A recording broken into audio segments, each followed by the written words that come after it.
बिस्मिल्लाहिर्रहमानिर्रहीम। अज़ीज़ तलबा तालिबात अस्सलाम वालेकुम। प्यारे बच्चों, हम अपने इस वीडियो लेक्चर में हम्द के तदरीसी मकासद का जायज़ा लेंगे। इसकी अशार की तशरीह करने से पहले हम इसके तदरीसी मकासद का जायज़ा लेते हैं। नंबर 1 पे है तलबा को हम्द के ज़रिए अल्लाह ताला की ज़ात व सिफ़ात से आगाह करना। प्यारे बच्चों, हम्द उस नज़म को कहा जाता है जिसमें अल्लाह ताला की तारीफ़ बयान की जाती है। हम्द के ज़रिए आपको अल्लाह ताला की ज़ात और उसकी चंद सिफ़ात के बारे में आपको आगाही इस हम्द में दी जाएगी। हम्द के ज़रिए अल्लाह से लौ लगाने का जज्बा पैदा करना।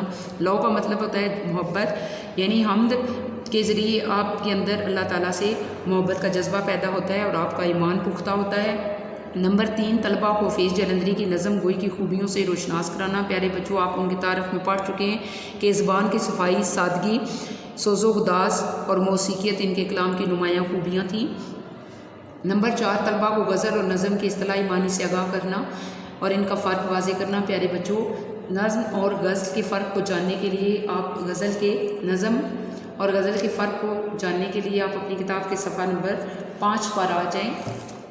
सफ़ा नंबर 5 पर सबसे पहले हम नज़म के बारे में देखते हैं।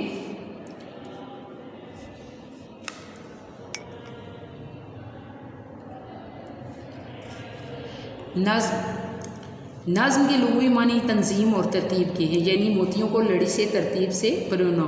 आम मफ़हूम के मुताबिक तो हर कलाम मंजूम नज़्म है, यानी जो भी शेर लिखा जाए वो नज़्म है। लेकिन इस्तिलाही सुखन में नज़्म ऐसी मसलसल और मरबूत सिन्फ़ है जिसका एक मरकज़ी ख्याल होता है। प्यारे बच्चों, यहाँ पर आपने ये देखना है कि जब नज़्म आप लिखें तो इसका एक मखसूस आपको उन्वान दिया जाता है और उस उन्वान के तहत आप उसी उन्वान पर सारे अशार तरतीब देते हैं, ना कि किसी और मौजू को आप ले लेते हैं। जो मौजू होगा उसी के मुताबिक आप शेर लिखेंगे, उस उन्वान के मुताबिक। शायर इसी मरकज़ी ख्याल को यानी इसी उन्वान को जहन में रख कर दाखिली और ख़ारजी तासरात कलम बंद करता है। नज़म की हैयत यानी शक्ल और मौजू की कोई पाबंदी नहीं, कोई सा भी मौजू लेकर आप उस पर नज़म लिख सकते हैं। पूरी नज़म एक बहर में होती है, एक वज़न में लिखी जाती है और इसमें कवाफ़ी काफ़िया की जमा है। जो हम आवाज़ अल्फाज होते हैं उनको कहते हैं और इनका एक मुअय्यन निज़ाम इसमें होता है। उर्दू शायरी के जो आला पाए के नज़म गो शोरा हैं वो देखें कौन कौन से हैं। मोहम्मद हुसैन आज़ाद, मौलाना अल्ताफ़ हुसैन हाली, अल्लामा मोहम्मद इकबाल, जोश वली आबादी, हफीज़ जलंधरी, ज़फ़र अली ख़ान, एहसान दानिश, फ़ैज़ अहमद फ़ैज़। इन्होंने नज़्म की दौलत से उर्दू को माला माल किया, यानी नज़्म को बहुत ज़्यादा तरक्की देने में इनका किरदार है। आगे गज़ल देखिए। गज़ल अरबी ज़ुबान का लफ्ज़ है, लेकिन इस सिनफ़े सुखन को यानी शायरी की इस किस्म को ईरानियों ने राइज किया, उन्होंने रिवाज दिया। गज़ल के लुग़वी मानी है औरतों से या औरतों के बारे में बातें करना। हिरन जब खौफज़दा होकर दर्दनाक चीख मारता है तो उसे भी गज़ल कहते हैं, यानी वो जो चीख की आवाज़ निकलती है उसको भी हम गज़ल कहते हैं, यानी इतनी खूबसूरत वो आवाज़ उसकी होती है, उसे गज़ल का नाम दिया गया है। अगरचे गज़ल भी नज़्म ही होती है, लेकिन इस्तिलाह में गज़ल शायरी की वो कदीम किस्म है जिसमें हुस्न व इश्क़ की मुख्तलिफ़ कैफ़ियत का ज़िक्र दर्द व सोच से किया जाता था।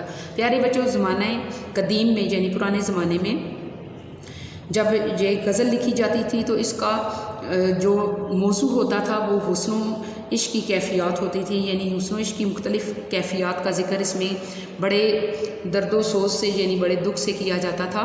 ये शायर की दाखिली कैफ़ियत की आइनादार होती है, यानी शायर जो कुछ दिल में महसूस करता है, दिल में उसको महसूस होता है, वही वो कलम बंद कर देता है, वही सफ़े पर जो है लिखता है। अब गज़ल के मौज़ूआत में इतनी वसअत आ चुकी है कि मज़ामीन के एतबार से ये इंसानी ज़िंदगी के जुमला पहलुओं का अहाता करती है। जुमला पहलू यानी तमाम पहलुओं का, यानी गज़ल पहले कदीम दौर में आपने देखा कि सिर्फ हुस्न व इश्क़ पर मबनी कैफ़ियत का ज़िक्र होता था। अब इसमें इतनी वसअत आ चुकी है कि ज़िंदगी के तमाम पहलुओं को अपने अंदर समोए हुए है। गज़ल का हर शेर एक इकाई होता है, पूरी गज़ल एक बहर में होती है। प्यारे बच्चों, जैसे कि ऊपर मैंने आपको बताया था कि नज़्म जो है वो एक उन्वान के तहत लिखी जाती है और पूरी नज़्म के जो अशार हैं वो उसी एक लड़ी में पिरोए होते हैं, लेकिन गज़ल का हर शेर एक इकाई होता है, यानी हर शेर अपना अलग मौजू लिए होता है और पूरी गज़ल एक ही वज़न में लिखी जाती है। इसके मतला के दोनों मिसरे हम रदीफ़ और हम काफ़िया, जबकि दीगर अशार का हर दूसरा मिसरा हम काफ़िया हम रदीफ़ होता है। प्यारे बच्चों, मतला का मतलब होता है तलू होने की जगह, यानी जहाँ से गज़ल शुरू होती है। तो आप इसके آپ نے وہ شعر مطلع کے طور پہ لینا ہے جس کے دونوں مصرے، پہلے مصرے میں ردیف بھی ہو اور قافیہ بھی دوسرے مصرے میں، جبکہ باقی سارے اشعار میں دوسرے مصرے میں ہم ردیف اور قافیوں کو دیکھتے ہیں۔ اب جو غزل ہوش ہو رہا ہے اعلیٰ درجے کے، اعلیٰ پائے کے، ان میں میر تقی میر، اسد اللہ خان غالب، داغ دہلوی اور فیض احمد فیض کے علاوہ بھی بہت سے جو ہے غزل گو شعراء ہیں جو بہت نمایاں حیثیت کے حامل ہیں۔ پیارے بچوں، یہ تھے اس کے تدریسی مقاصد۔ اس کے ساتھ ساتھ تدریسی مقاصد کے ساتھ ساتھ ہم نظم جو جس کا عنوان ہم تھا، اس کے پہلے 3 اشعار کی تشریح بھی اسی لیکچر میں پڑھیں گے۔ پیارے بچوں، پہلا شعر جو ہے اس نظم کا جو شاعر ہے حفیظ جلندری کی تحریر کردہ ہے۔ شعر نمبر 1 دیکھیں کہ اسی نے ایک حرف کن سے پیدا کر دیا عالم، اسی نے ایک حرف کن سے پیدا کر دیا عالم، کشاکش کی صدائے ہو سے بھر دیا عالم۔ اسی نے، مشکل الفاظ کے معنی دیکھیں، اسی نے مراد اللہ تعالیٰ نے، حرف لفظ، کن عربی زبان کا لفظ ہے، اس کا مطلب ہوتا ہے ہو جا، عالم دنیا، کشاکش، کشاکش کا مطلب ہوتا ہے کھینچا تانی یا کشمکش، کھینچا تانی یا کشمکش۔ صدائے ہو، صدا کا ویسے مطلب آواز ہوتا ہے، صدائے ہو سے مراد ہے طرح طرح کی سرگرمیوں اور ہنگاموں کی آوازیں۔ مفہوم، پیارے بچوں، مفہوم پہ آ جائیں کہ اللہ تعالیٰ نے ایک لفظ کن کہہ کر اس کائنات کو تخلیق کر دیا اور پھر اس دنیا کو طرح طرح کے ہنگاموں اور سرگرمیوں سے بھر دیا۔ تشریح دیکھیں پیارے بچوں، تشریح کرنے سے پہلے تھوڑا سا آپ نے حوالہ شاعر کا دینا ہے۔ جیسے کہ آپ نے تعارف میں پڑھا ہے کہ حفیظ جلندری جو ہے ان کے کلام کی نمایاں خوبیاں، وہ آپ ایک جملہ وہ لکھیں، ان کے کلام کی نمایاں خوبیاں کا زبان کی صفائی، سادگی اور سوز و گداز اور موسیقیت ان کے کلام کی نمایاں خوبیاں ہیں۔ پاکستان کا قومی ترانہ ان کی باعث فخر تخلیق ہے۔ پیارے بچوں، اب آپ نے تشریح میں شعر کا حوالہ دینا ہے کہ حمد کے پہلے شعر میں شاعر حفیظ جلندری اللہ تعالیٰ کی شان تخلیقیت کا ذکر کرتے ہیں۔ کس چیز کا؟ شان تخلیقیت، یعنی پیدا کرنے کی جو شان ہے اس کا ذکر کرتے ہوئے کہتے ہیں یہ کائنات اللہ تعالیٰ نے پیدا کی ہے اور تخلیق کا یہ عمل اس قادر مطلق کے لیے اس قدر معمولی ہے کہ صرف ایک بار کن کہہ دینے سے یہ دنیا وجود میں آ گئی۔ جیسا کہ قرآن پاک میں سورہ یاسین میں ارشاد ہے کہ جب وہ کسی چیز کا ارادہ کرتا ہے تو فرماتا ہے کن اور وہ ہو جاتی ہے۔ پیارے بچوں، 9 کلاس میں بھی ہم نے آپ کو بتایا تھا کہ جب آپ کسی کا بھی ارشاد ربانی لکھیں یا کسی کا بھی کوئی قول لکھیں تو آپ نے یہاں پر جب کے لکھ دیا اس کے آگے ڈاٹ 2 ڈال کے، یہ نقطے ڈال کے آگے ختمہ کا نشان لگا کے، اس کا مطلب یہ ہوتا ہے کہ اس کی تفصیل آپ نے نیچے لکھنی ہے، یعنی ترجمہ آپ جیسے سورہ یاسین میں کیا ارشاد ہے اس کا ترجمہ نیچے آپ نے واوین میں لکھنا ہے۔ یہ 2 الٹی جو 2 سیدھی واو ہیں اور 2 الٹی واو، ان کو واوین کہا جاتا ہے، جس کو آپ انگلش میں انورٹڈ کوما کہتے ہیں، لیکن ہم اردو پڑھ رہے ہیں، یہاں پر ہم لفظ واوین استعمال کریں گے۔ جب وہ کسی چیز کا ارادہ کرتا ہے تو فرماتا ہے کن اور وہ ہو جاتی ہے۔ دوسرے مصرے میں شاعر کہتے ہیں کہ اللہ تعالیٰ نے دنیا کو تخلیق کرنے کے بعد اس کو طرح طرح کی مخلوقات سے نواز دیا اور جہاں ضروریات زندگی کی کشف کو جاری کر کے اس دنیا کو شور و غل اور ہنگاموں سے بھر دیا۔ گویا شاعر یہ کہنا چاہتے ہیں کہ یہ دنیا اور اس میں پائی جانے والی تمام مخلوقات اور گہما گہمی سب ایک حرف کن کا کرشمہ ہے۔ کسی شاعر نے کیا خوب کہا ہے، کوئی ہم سفر نہیں اس کا وہ ہر پہلو میں یکتا ہے، کوئی ہم سفر نہیں اس کا وہ ہر پہلو میں یکتا ہے، وہ خالق حرف کن سے زندگی تخلیق کرتا ہے۔ پیارے بچوں، یہاں پر آپ شعر کی مناسبت سے کسی ایک شعر کا اضافہ کر سکتے ہیں، جیسا کہ یہ لکھا ہوا ہے۔ آپ کسی ایک شعر کا اضافہ اگر آپ کو اس شعر کی مناسبت سے کوئی اور شعر اچھا لگے تو وہ یہاں پر آپ اس کو لکھ سکتے ہیں، لیکن صرف ایک شعر، زیادہ اشعار کی بھرمار نہیں ہونی چاہیے، اس سے خوبصورتی ختم ہو جاتی ہے۔ پیارے بچوں، یہاں پر جو آپ نے پہلے شعر کی تشریح یہاں پر پڑھی ہے، یہاں پر شاعر کے کہنے کا مطلب یہ ہے کہ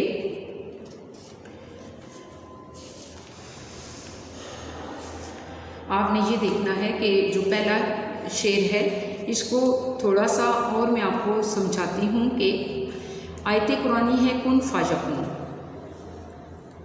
یہ اللہ تعالیٰ جب کسی چیز کی تشکیل کا یعنی بنانے کا ارادہ فرماتے ہیں تو لفظ کن کہتے ہیں، یعنی ہو جا، فیکون اور وہ ہو جاتی ہے، یعنی مارز وجود میں آ جاتی ہے۔ اللہ تعالیٰ نے حرف کن سے دنیا کو پیدا فرمایا۔ یہ دنیا ویران، اجاڑ اور بے آباد تھی، अल्लाह ने इसे आबाद किया और रौनक बख्शी, और इसको रौनक बख्शने के लिए, आबाद करने के लिए अल्लाह ताला ने इंसान को पैदा किया, इसे ज़मीन पर अपना खलीफा बनाया, नबातात, जमादात, हैवानात और जितनी भी चीज़ें हैं पैदा करके इसके तसर्रुफ़ में दे दी, यानी इंसान के इस्तेमाल के लिए दे दी, क्योंकि इंसान अशरफ मखलूक़ात का दर्जा रखता है।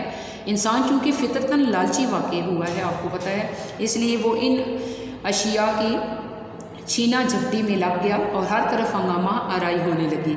दुनिया में जहाँ खुशियों की शादियाने बजते हैं, वहाँ गमों और दुखों की वजह से औजारी की सदा भी सुनाई देती है। यही शोर और हंगामे दुनिया की रौनक और गहमा गहमी का बायस है।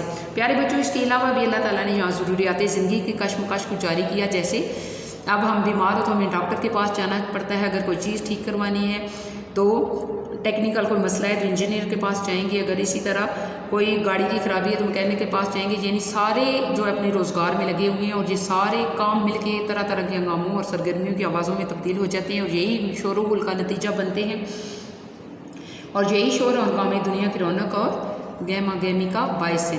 प्यारे बच्चों, आप शेर नंबर 2 देखिए। शेर नंबर 2 है, निज़ामे आसमानी है उसी की हुक्मरानी से, बहारे जावेदानी है उसी की हुक्मरानी से।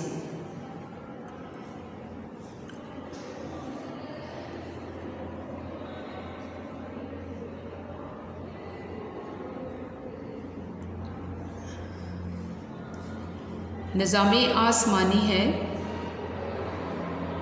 उसी की हुक्मरानी से, बहारे जावेदानी है उसी की बागबानी से।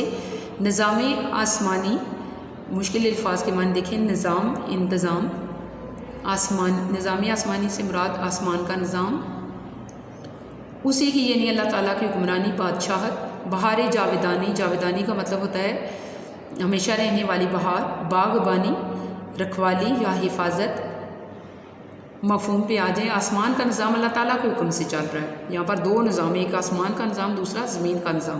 आसमान का निज़ाम अल्लाह ताला के हुक्म से चल रहा है, दुनिया में हमेशा रहने वाली बहार अल्लाह ताला की बागबानी की वजह से। तशरीह देखें कि शेर में शायर अल्लाह ताला की हकमियत जावेदाओं को बयान करते हुए कहता है, हमेशा रहने वाली बादशाह, हकमियत जावेदां, हमेशा रहने वाली बादशाह किसकी है? अल्लाह ताला की हुक्मरानी है। कहता है कि ज़मीन व आसमान का सारा जो निज़ाम है वो अल्लाह ताला के हुक्म से चल रहा है। सूरज का वक्त पर निकलना, अब क्योंकि सबसे पहले आसमान का निज़ाम हमने देखना है। सूरज का वक्त पर निकलना और ग़रूब होना, सियारों का अपने मदार में गर्दिश करना, हवाओं का सरसराना, बारिश का बरसना और मौसमों का तब्दील होना सब कुदरत के मज़ाहिर हैं। ये आसमानी निज़ाम से मुतल्लिक़ हैं। दूसरे मिसरे में शायर कहते हैं कि इस निज़ाम दुनिया में ये जो हमेशा कायम व दायम बहार है, इसकी वजह यह है कि इस बाग का मालिक खुद खुदावन करीम है। यानी इस कायनात में हर तब्दीली इसी की मंशा के मुताबिक रूनुमा होती है और दुनिया में मौजूद तरतीब व तवाज़न दर हकीकत अल्लाह की कुदरत का इजहार है। कोई तो है जो निज़ाम हस्ती चला रहा है, वही खुदा है। दिखाई भी जो ना दे, नज़र भी जो आ रहा है, वही खुदा है। प्यारे बच्चों, भी जो आपने शेर नंबर 2 पढ़ा है, इसमें शायर की मुराद ये है कि ज़मीन व आसमान पर अल्लाह ताला की बादशाहत है। इजराम फ़ल्की से क्या मुराद है? यानी आसमान पर चाँद, सूरज, सितारे और सियारों का निज़ाम। इजराम फ़ल्की यानी आसमान पर चाँद, सूरज, सितारे और सियारों के निज़ाम में बाकायदगी, इसी के हुक्म से बाकायदगी यानी अपने वक्त पर तुलू व ग़ुरूब होना। ये दुनिया जो एक बाग की मानद है, इसका बागबां भी वही है। जिस तरह एक माली पौधों की देखभाल, तराश खराश और बाग की आराइश में लगा रहता है, इसी तरह ये दुनिया भी अल्लाह ताला के कब्ज़ाए कुदरत में है। इसकी सारी खूबसूरती, रौनक और चहल पहल इसी ज़ात की बदौलत है, क्योंकि अल्लाह ताला खुद इसका बागबां है। इसलिए जब तक अल्लाह चाहेगा नहीं, इसको कभी ज़वाल नहीं होगा। इसी तरह ये हमेशा कायम व दायम रहेगा जब तक अल्लाह ताला ना चाहेगा। प्यारे बच्चों, अब शेर नंबर 3 आप देखें कि ज़मीन पर जलवा आ रहा है, मज़ाहिर उसकी कुदरत के, बिछाए हैं उसी दाता ने दस्तरखान नेमत के। मुश्किल अल्फाज के मानी देखें। जलवा आरा का मतलब होता है झलक दिखाना या सामने आना, झलक दिखाना या सामने आना। मज़ाहिर मज़र की जमा है, इसका मतलब होता है दिखाई देने वाली चीज़ें यानी निशानियाँ। मज़ाहिर मज़र की जमा है, इसका मतलब होता है निशानियाँ, यानी जो चीज़ें आपको दिखाई देती हैं। कुदरत अल्लाह ताला, दाता देने वाला मुराद अल्लाह ताला।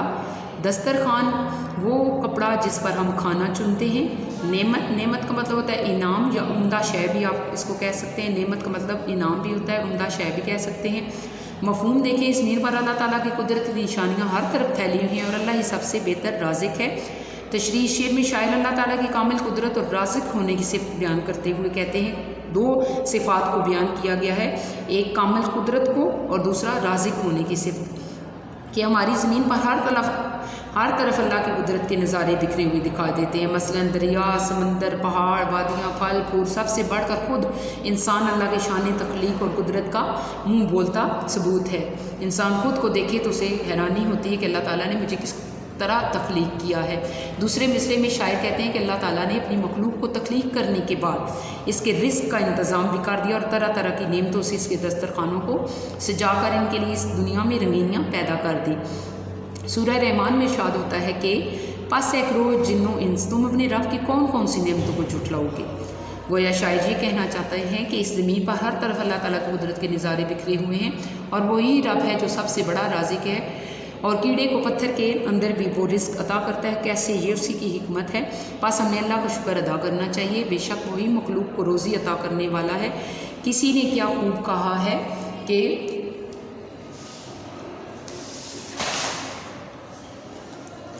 नेमतें बेमिसाल हैं उसकी, अज़मतें लाजवाल हैं उसकी।